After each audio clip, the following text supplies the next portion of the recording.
Okay guys, we're gonna solve our next example here. This one's a little bit more complicated because we have a fraction in this one. Excuse me. But if you look at 49, you can say to yourself, there's two ways to write 49. 49 to the first power or 7 squared. Based on that, I'm gonna see with my calculator if 7 goes into 343. And what I find is that I can do 343 to the first power, or I could do or I could do 7 to the third power to make 343. So I'm going to make these bases in terms of 7. The 49 side is easy. It's just 7 squared. And then you have to make sure you put your 2x plus 3 in parentheses. So that's 49 still, raised to the 2x plus 3.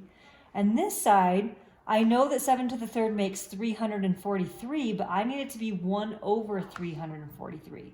So that's when those negative exponents come in handy. If you see a fraction, first decide what you can make it in terms of, and then all you need to do is make it negative. So instead of just saying 7 to the third, you're saying 7 to the negative third, so that you get this 1 over, this reciprocal here. And then you also have to have your x.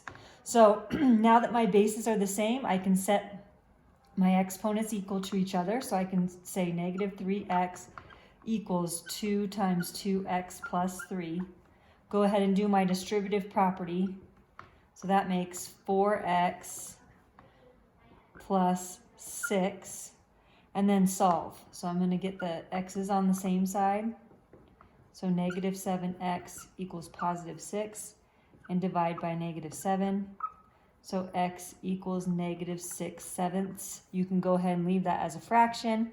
If you'd like to use your calculator to plug it back in up here, you can show yourself that it is correct.